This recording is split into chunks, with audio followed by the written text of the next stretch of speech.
yung papaya, ito'y naglilinis ng ating mga digestive system.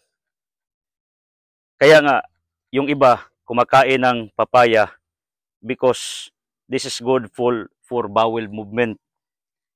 Tingnan nyo, kahit maliit yung kanyang stem pero ang laki ng mga bunga. This is native, this is not giant. Native pa rin ito. Pero why we preserve this? Kasi ang sarap ng ganitong klase ng papaya. Hindi tulad yung Amerikano, yung giant. Parang ano ba, tabang in the word. Hindi masyadong matamis. Hindi tulad nito, tingnan nyo. Wow. Kasi ang kaibahan nito, doon sa isa, pakita mo do. Itong sinabi kong giant, tingnan nyo. Giant, mataas. Yan ang giant. At dito, bilog. Ito, pakita mo do. Bilog. Tingnan nyo ang konsepto ko. Kasi daming nagbabasa akin, baka hindi daw mamunga. Ano to? This is cacao, dollar.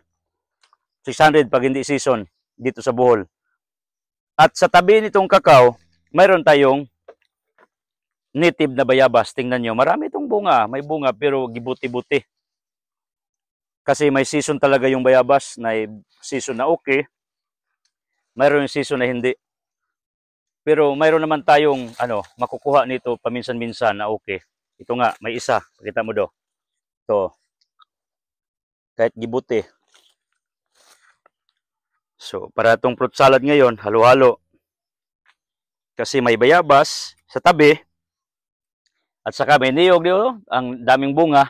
Niyog. Diyan lagi tayo nangunguha ng buko.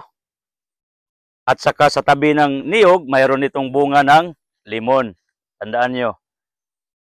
Ito do. Limon. Kita mo yung limon. Oh. Namumunga. Diyan lang sa kilid-kilid or tabi-tabi. Kasi we are maximizing the space here. Kibali, saan kalilingon dito sa Altam Farm, mayroong tanim.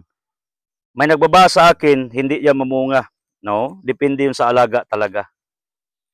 So, sira ito eh. Pero sa gilang, at least sinubukan natin lahat ng bagay, ganun. Hinog na kayo. So, balik tayo dito. Kasi ang prinsipyo ko, lahat ng bagay pag-alagaan. Namumunga taga. May nag-comment sa akin from Cotabato.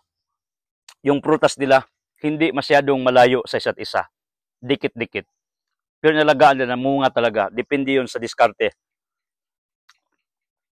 Kaya nga, dapat ating i-maximize yung mga lupa kung mayroon tayo. May nanggita ako sa YouTube na isang farmer. Ang galing niya. Yung lupa niya, ang liit. Pero, ang daming tanim. Ito ay cleansing sa ating system. Ito ring kanyang liso, according to experts, ito ay nagpapatay ng bulati sa katawan. Pupatay siya ng mga bulati sa ating tiyan.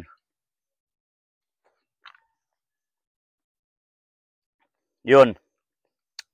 Ito ay nagpakinis ng mukha. At totoo naman, ito ay nag-minus ng urge ng tao kaya kinain ng pari at madre. Yan ang katotohanan if we talk about papaya.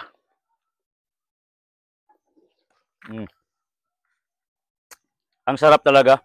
May mga tao nagbabasa akin, sabi nila, bakit pahirapan mong sarili mo? Kunin mo lang at kainin mo. Nagkukuntin nga ako.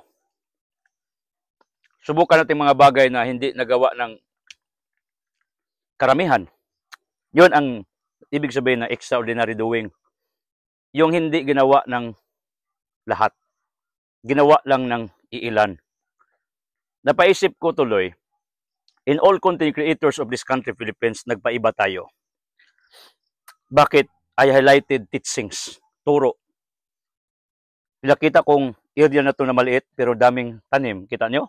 May niyog, lemon, may papaya, may bayabas, may kakao.